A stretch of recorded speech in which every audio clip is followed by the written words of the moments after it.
Bawat araw, tayo'y humaharap sa mga nangyayari sa lipunan. Mga pangyayari na nakakaapekto sa ating lahat. Mga pangyayari na kailangan tayong makialam. Kaya nabuo ang programang ito, Issue 101. Tumatalakay sa mga issue ng ating lipunan. Mga issue na dapat nating pakialaman. Mga issue na may malaking kaugnayan sa ating kapaligiran. At mga issue na may kaugnayan sa ating gobyerno. Issue 101. Narito ang inyong tagapagsalita. Issue 101. Your with Senior Simo. Senior Simo. Senior Simo. Issue 101.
Ayan, inayos lang natin mga kaisyo.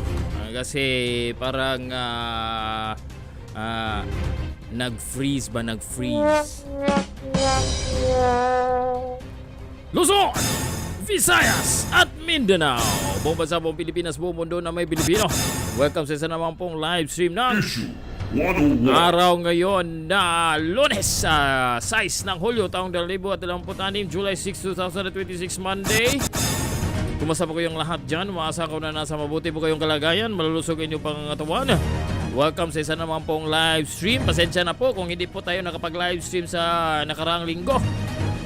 Kasi busy po tayo sa ating trabaho mga kaisyo. At nag-frozen na naman tayo ulit mga kaisyo. Sandali lang. Ayusin nga natin itong si frozen camera natin. Ba't ba ito nag-free freeze? Ulit. Saan ba yung ano? Returning. Sandali lang kung bakit nagkaganito ito ngayon. Bakit kaya kung tayo po ay magkaroon ng live stream, biglang ganito ganito mangyayari. Sandali lang. Sandali lang ito mga ka-issue. At yan. Okay. Sana hindi na tayo mag-freeze mga ka-issue. So anyway, pag-usapan po natin mga ka-issue. Again, pasensya na po kung hindi po tayo nakapag-live stream noong nakaraang linggo. Dahil busy po tayo sa ating trabaho mga ka-issue. Now we are here and today or kanina ang unang araw ng impeachment trial laban kay Vice President Sara Duterte.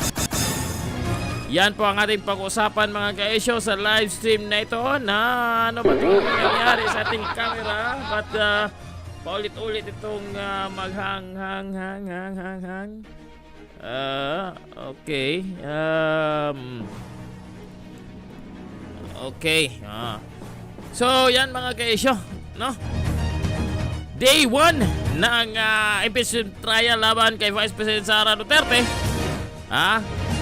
Kanina mga guys, ito po ang ating pag-usapan si SP o Senate President Gatchalian Naging Mascot. Naging mascot na lang siya mga ka-Asia.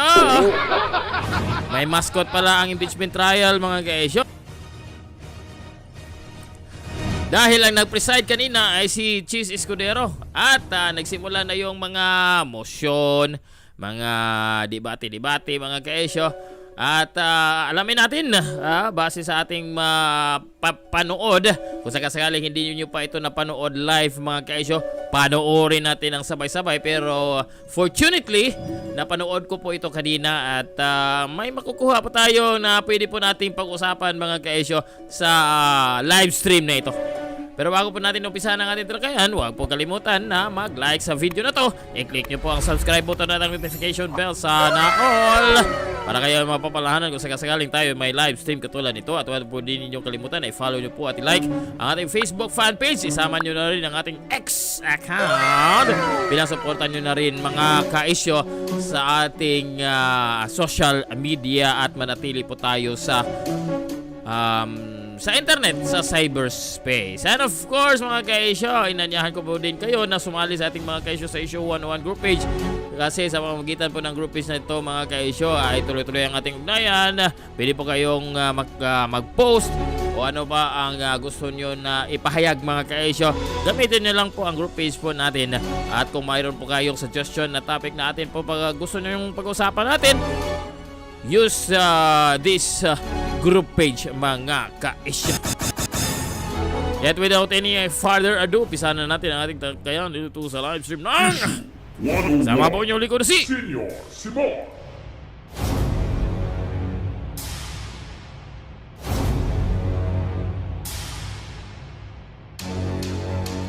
Senior Simon. So ito yung nangyari kanina, mga kaisyo. So pisahan natin dito sa wag na lang natin yung speech ni Senate President Gatchalian, mga kaisyo, ni Win Gatchalian, kasi mascot, maging mascot siya kasi sa impeachment na ito, mga kaisyo.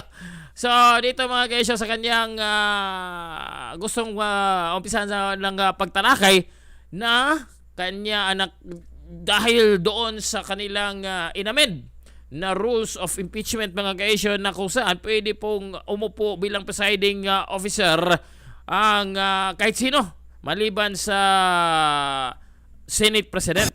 So ito yung unang bahagi na nagkadebatihan, mga kaisyo, doon sa impeachment court. Kaya't panoorin po natin at atin pong tatalakayin yung mga bahagi na kung saan ay nagpahayag kasi si Minority Leader itong si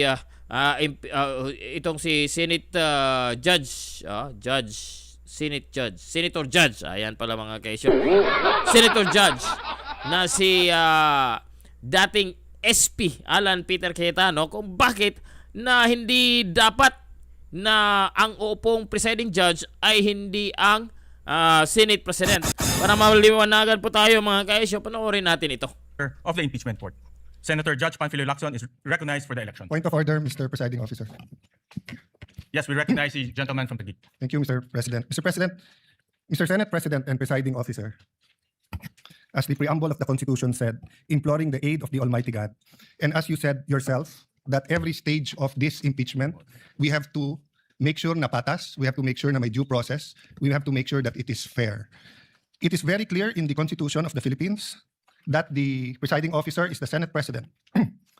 Section 3, paragraph 6 of Article 11 of the 1987 Constitution, the Senate shall have the sole power to try and decide all cases of impeachment. When sitting for that purpose, the senator shall be on oath or affirmation. When the President of the Philippines is on trial, the Chief Justice of the Supreme Court shall preside, but shall not vote. No person shall be convicted without the concurrence of 2/3 of all the members of the Senate. I will go to that other 2/3 inquiry later on because this is another threshold issue, Mr. President. But to further the point of order, importante kasi itong threshold, mga kaisyo, ha, para po sa hindi po napanood ito, atin pong pag-aralan yung naging statement ng naging presiding officer na si Senator Chiz at itong pinagdidibatihan, mga kaisyo, at bakit nandyan pala yung abogada ni Riza Hontivirus, mga kaisyo. Ito, nasa gilid, mga kaisyo, handang-handang i-coach si Hontivirus. with the indulgence of Senator Lacson so that we can discuss this intelligently. On the final question of whether impeachment, on the issue of who shall preside, under the Constitution, it may seem that it does not say who should preside. But if you look at the records of the Constitutional Commission, number 40, 26 July 1986, the framers deliberately chose the phrase. Sorry, Mr. President.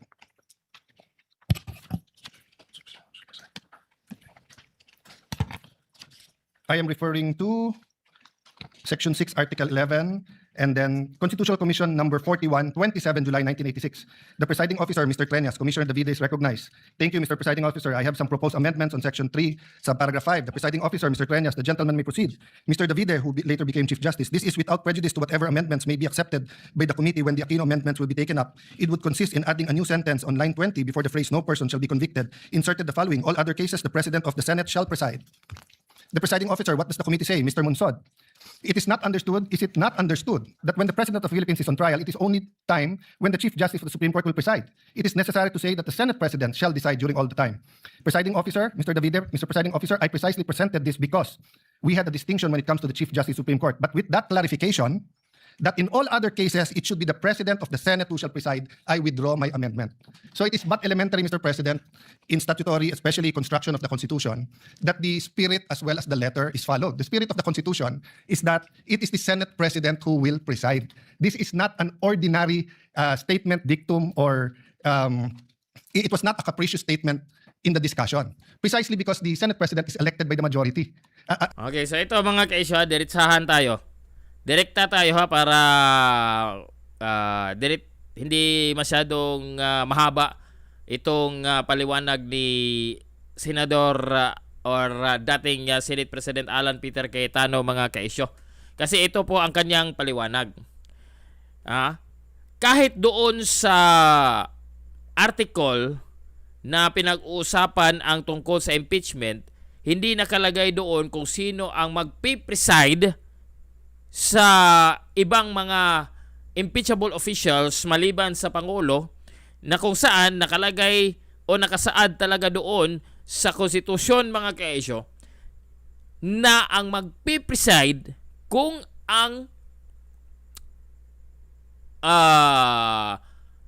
isinalang o ang anong tawag dito, ang sinampahan ng impeachment ay ang Pangulo, ang magpipreside ay ang Chief Justice ng Korte Suprema. Now, kahit hindi nakalagay specifically na Senate President ang magpipreside on the other na impeachable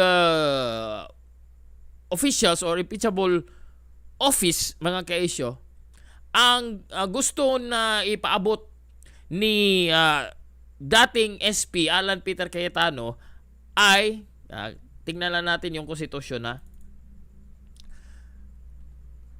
ay dapat ang Senate President ang magpipreside sa ibang mga impeachable positions or offices. Saan ba dito Para mas maliwanagan, maintindihan po natin ng maayos mga kaisyo. Saan ba yung Executive Department, hindi ito article.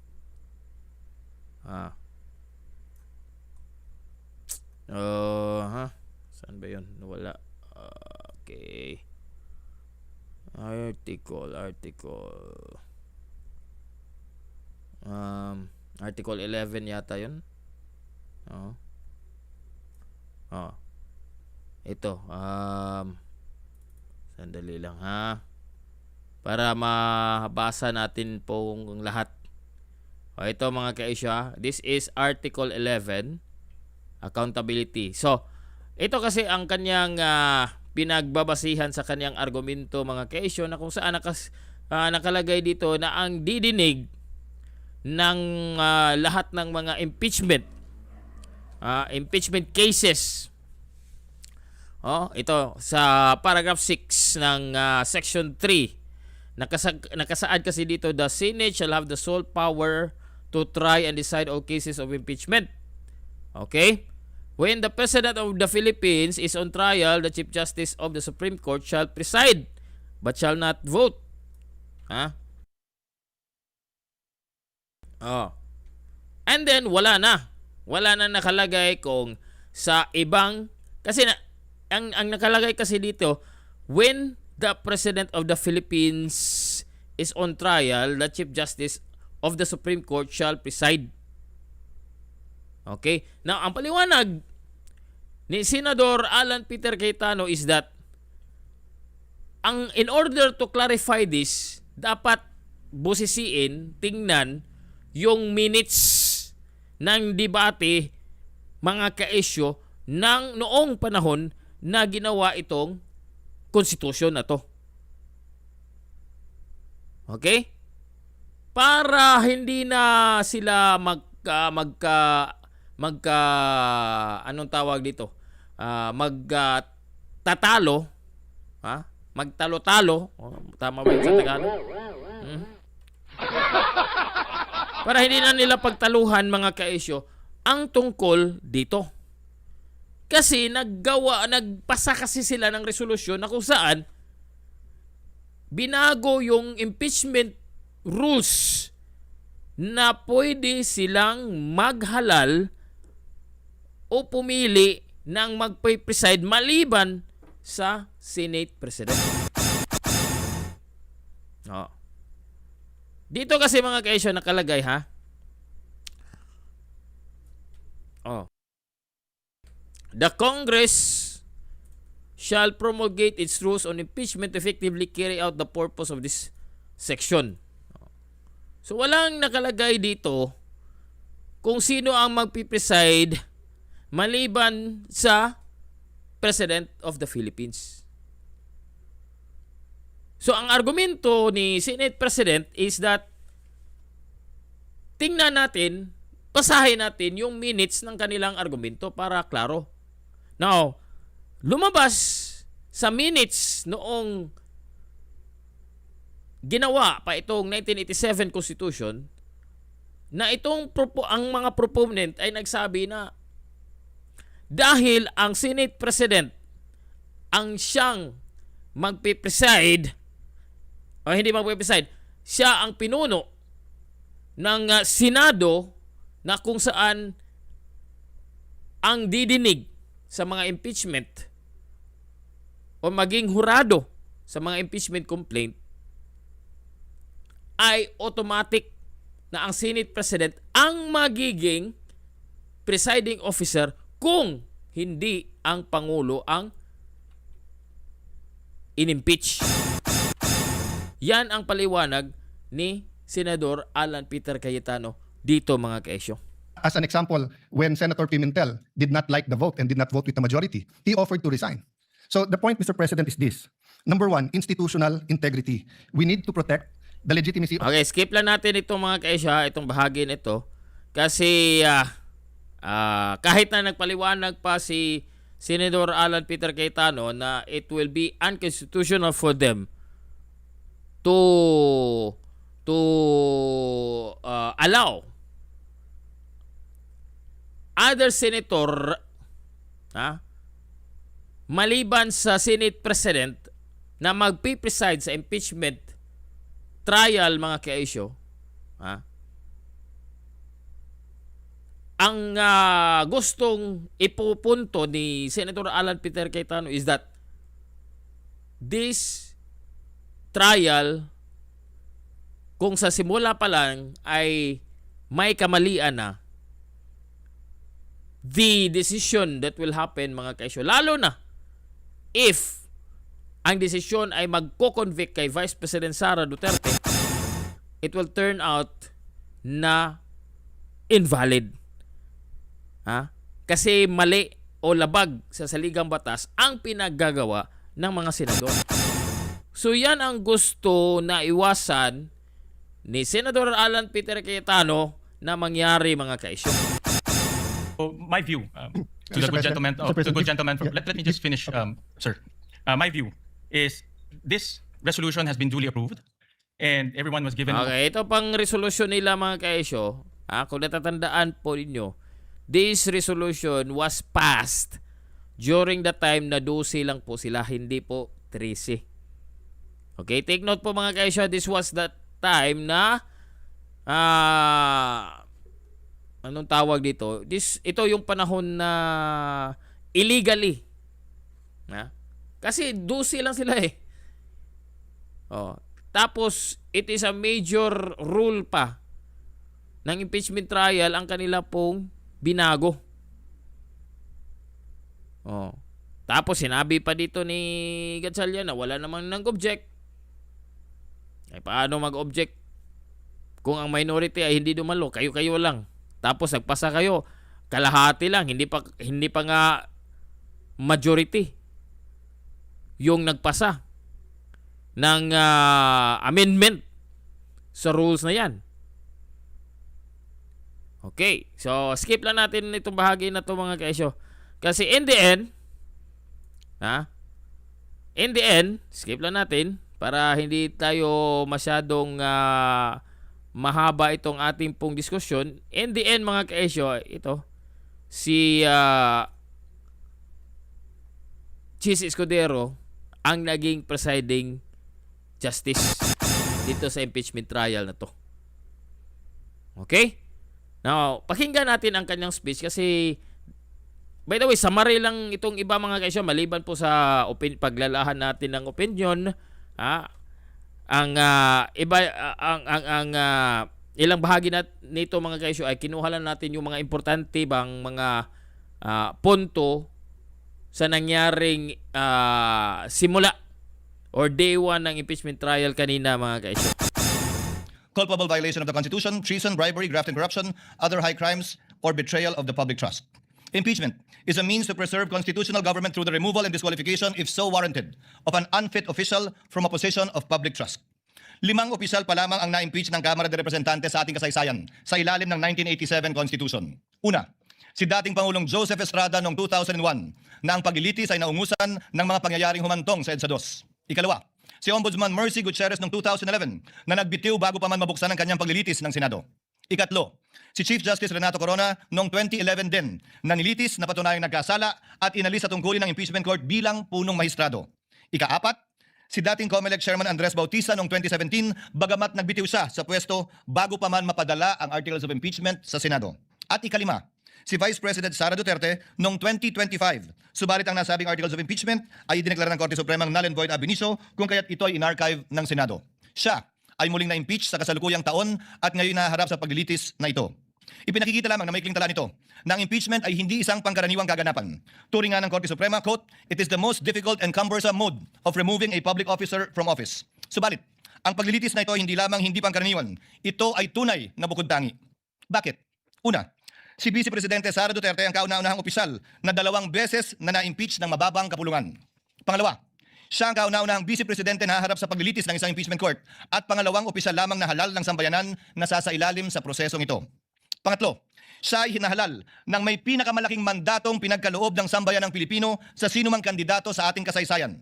Mahigit 32 milyon o 61% ng kabuuang boto para sa ikalawang Pangulo. Okay, ito 61%. 61%. Take note mga kaisyo, this is important. Dito sa statement ni Presiding Justice, Presiding Judge, Senator Chiz Escudero, importante po kasi ito. Lalo na importante marinig ito ng ibang kasamahan niya na mga senador kasi si Vice President Sara Duterte ang nakakuha sa kasaysayan ng mga pangalawang pangulo ng nakakuha ng pinakamalaking boto. 61%, 61%. Sobra 32 milyones na boto ang nakuha ni Vice President Sara Duterte. Importante kasi itong punto na to mga kaisyo. Nung narinig ko ito, para bang pinagsasabihan niya ang prosecution na dapat ayusin ninyo ang inyong ebidensya, dapat makatotohanan ang inyong ebidensya dahil ang inyong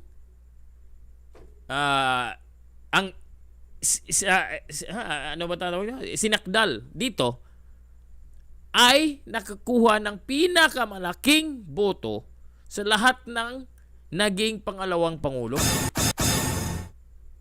Importante kasi yan mga kaisyo na punto na kayo rin na nanonood sa atin dito na pag-isipan nyo rin ito mga kaisyo. Dahil pag natanggal kasi si Vice President Sara Duterte dito sa impeachment na to, ang ibig sabihin yan, invalidated o ibinasura ng impeachment court ang pinili ng taong bayan. Ha? Ang pinili ng 32 or 32 million mahigit na mga botante, mga kaesyo, ay ibinasura ng impeachment court. Ha? Dapat kasi na makuha yung ideya na yan, mga kaesyo. Pang-apat, ang articles of impeachment laban sa kanya ay inendorso ng 277 na miyembro na kumakatawan sa ating mga mamamayan mula sa iba't ibang distrito at sektor at ng ating bansa. Nakatumbas ay mahigit 80% ng kabuuan ng Kamara de Representantes. Pero, yung 8% na yan na nag-approve sa impeachment, mga kaesyo, laban kay Vice President Sara Duterte ay mga paldong, mga kawatang buhaya ng Kamara. At Terminating an elected mandate before the at bumoto sila na pabor doon sa impeachment kay Vice President Sara Duterte dahil tumatanggap o nakatanggap o tatanggap yan na mga paldo-paldong pera, mga kaisyo.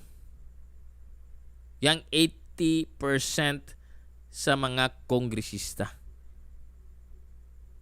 Ha?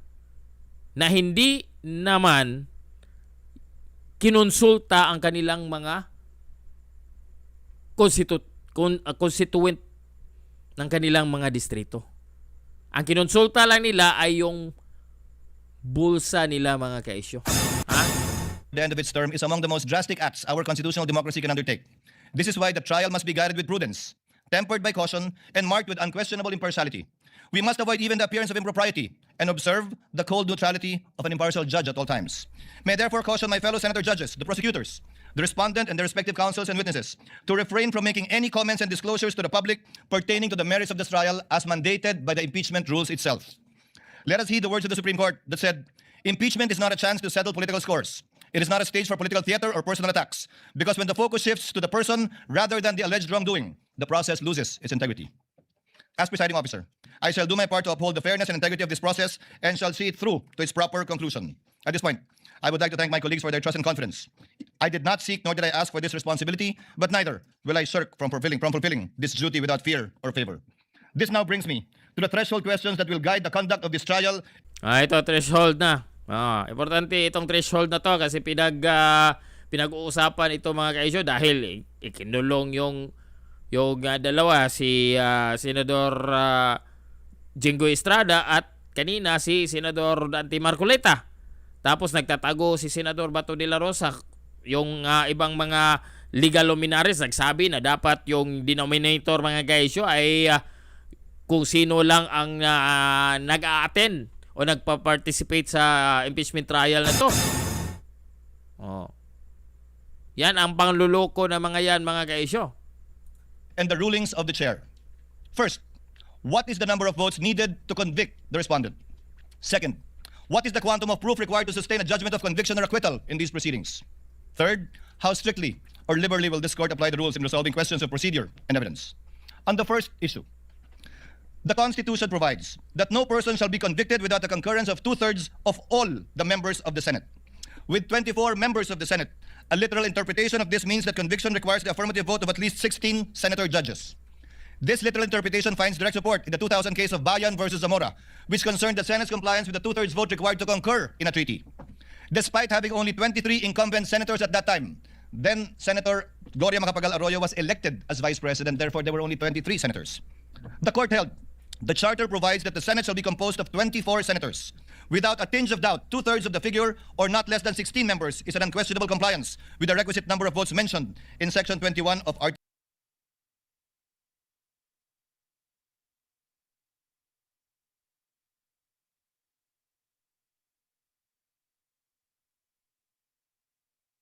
hindi ko pala na-on. Ayan ha, 16. Sabi ni Presiding Justice. Sa mga legal luminaries dyan, dapat 16 ang makukuha para makonvict si Vice President Sara Duterte. 16 dapat. Article 7. It behooves therefore all of us to observe the same fidelity with the Constitution in this trial, which affects not only the mere ratification of a treaty, but more so affects the substantial rights of the respondent, as well as the sovereign will of the people as expressed in the overwhelming mandate given to her. This is the prevailing law today, and whether we agree with it or not, we must abide by it. However, those who disagree are not without recourse, because this is without prejudice. Yan ang mga kaisyo sa bahaging yan. Summary lang to mga kaisyo, kaya skip lang po tayo sa ilang mga bahagi dito. Okay, so again, ito si Senador Alan Peter Cayetano clarifying na dapat 16 ang botong conviction. Napuntahan natin mga kaisyo, direkta tayo sa opening statement dito ni Paldo. Kung wala si speaker, walang Paldo. Si Jervil Luistro mga kaisyo. Kasi dito makikita natin kung gaano talaga siya ka-rabid DDH mga kaisyo. Rabid anti-Sara Duterte. Kasi bumubula ang kanyang bibig. Prosecutors are joined by 15 private prosecutors, Your Honor. Noted.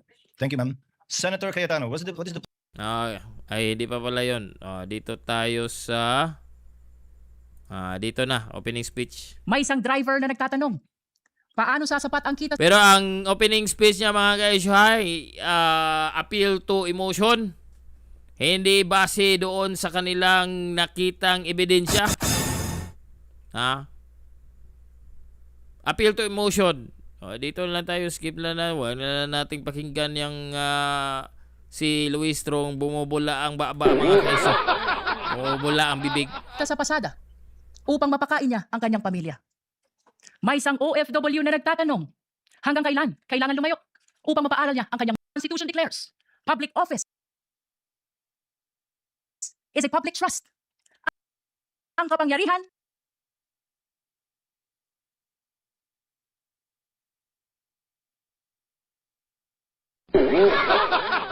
hindi ko pala na-on. Kita niyo mga kaisyo, may laway ang kanyang labi. Grabe, no? ay hindi pag-aari ng sino mang opisyal. Hiram billions. Tingnan niyo mga kaisyo. May laway. Yak ang babaeng to. Okay. Diyan lang mga kaisyo. Kasi this had to do appeal. Milaway talaga itong si Jervil Luistro, no? Parang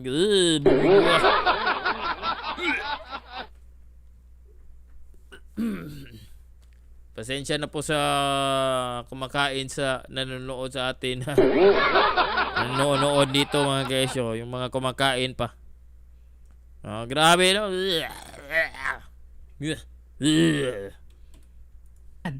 Isa lamang. Okay. Basta mga kaisyo, diretso lang tayo. Wala namang nanonood sa atin dito. Bumubula talaga ang kanyang kayo. Tignan yung laki pa ng nga niya. Paldo!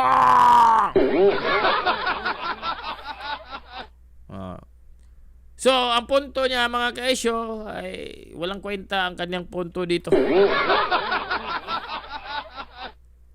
Tapos dito tayo sa depensa. Kasi alam naman po ninyo mga kaisyo kung ano talaga ang pakay nitong si Luistro. Kasi tuta siya ng Malacanang. Itong mga prosecutors na ito mga kaisyo nakipagsiping, nakipag-alyado sa Malacanang sa mga kawatan ng mga Marcos. Dahil paldo din sila mga kaisyo. Yan lang mga kaisyo ha. Tuloy natin. Na konklusyon. Ang tiwalang ipinagkaloob ay nilabag. Ang kapangyarihan. What does it matter to our history and to ordinary Filipinos? Because in this trial, the prosecution proposes that we unseat the vice president elected to office by more than 32 million Filipino people, more than the number of votes cast for the sitting president, and much greater than any of the votes secured by each of the members of the House of Representatives who now are here to prosecute her and seek to undo this people's choice. Sa makatwid, ang malinaw na layunin sa likod ng mga paratang na ito ay ang pagpapatalsik sa isang vice-presidenteng inihalal ng mahigit 32 milyong Pilipino at bunga ng kanilang malayang pagpapasya. Whatever one's political persuasion is, the reality is that the prosecution now comes before this court to remove a vice president chosen by an overwhelming number of the electorate.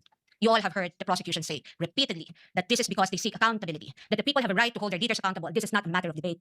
Indeed, the people have a right to demand accountability from their leaders. What we have yet to hear from the prosecution, however, is this. When the Constitution declared under Section 1, Article 11, that public office is a public trust and that public officers and employees must at all times be accountable to the people, serve them with utmost responsibility, integrity, loyalty, and efficiency, act with patriotism and justice, and lead modest lives, the Constitution does not only speak to the Vice President. It also demands the same standards from the prosecutors. Being public officers themselves, Agoy. Sa madaling salita, ang sinabi dito ni attorney, sino ba to? Na bago kayo magbato o batuhin ang isang tao, dapat tingnan nyo muna ang inyong sarili kung hindi ba kayo nagkasala. Yan ang sinabi ng Panginoong Hesus. Kung sino ang walang kasalanan, siya ang unang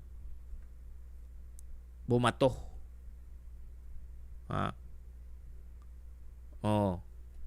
Ito yung pinunto ng depensa dito, mga kaisyo. the public prosecutors and the members of the House of Representatives are also held to the same constitutional standard. And so we must remember what history tells us. This is not the first time that members of the House of Representatives have attempted to remove the Vice President, and in a manner not compliant with the Constitution.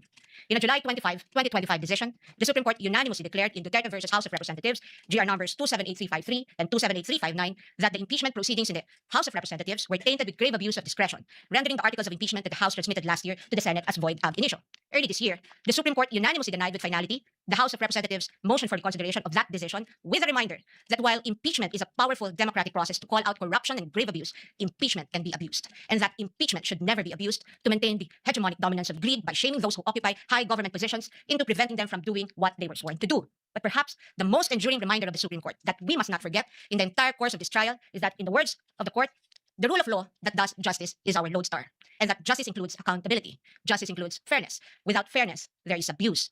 This fairness is what our democracy is all about. It is Okay.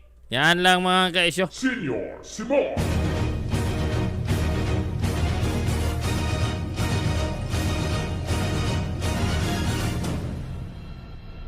Issue 101. Okay, hanggang dyan lang mga kaisyo. Anyway, wala namang nanonood sa atin dito. Okay. Para hindi mo tayo masyado pong o mahaba itong ating video. Kasi kung nanonood po sa atin dito tapos mag-interact sa atin o makipag-debate ba, sasagutin natin yan. Anyway mga kaisyo, ayan, sinamarize lang natin yung nangyaring pagdinig o impeachment trial kanina mga kaisyo, day 1.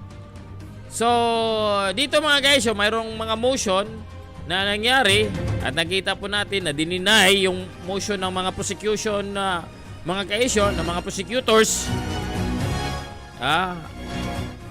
Pero bukas ang umpisa ng isa sa mga article of impeachment. 4 kasi ang article of impeachment mga kaisyo. Unahin nila yung grave threats daw. Na ito ay impeachable offense daw mga kaisyo. Yan ang pagdidebatihan nila bukas mga kaisyo. Ay presenta yung bakit naging impeachable offense yung grave threats. Kung talagang grave threats ba daw yun mga kaisyo, dahil conditional kasi yung sinabi ni Vice President Sara Duterte. Anyway, wala namang nag-chat sa atin dito, walang nanonood. So, atin na po itong tatapusin muna natin itong live stream natin muna mga kaisyo. At abangan po ang ating mga karagdagang live stream sa issue 101. baka sa day 2, mga kaisyo, atin pong i-cover. No, mag-live coverage po tayo. At the same time ay magbigay tayo ng ating kuro-kuro at opinion. Habang pinapanood natin ang impeachment trial. So what do you think? Okay ba? Okay, abangan po ang karagdagang live stream natin mga guys, as long as nakapag-subscribe po kayo sa YouTube channel natin at sa iba nating mga social media accounts. Mapapalanan po kayo kung sakaling mayroon po tayong ipopost o kaya ay magla-live stream po tayo. Okay, magbababay, bye muna tayo. Paalam muna tayo ng pasamantala. Hanggang sa muli, ito po ang inyong lingkod na si... Sadali. Hanggang sa muli, ito po ang inyong lingkod na si... Pansamantala po muna mamaalam para sa live stream ng... Tandaan, mas lamang ang may alam. Bye-bye!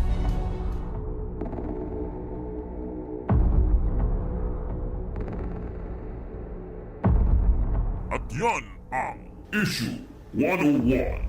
Ang hilin natin sa mga kinauukulan ay umaksyon. Hanggang sa susunod, maraming salamat sa inyong pagsubaybay.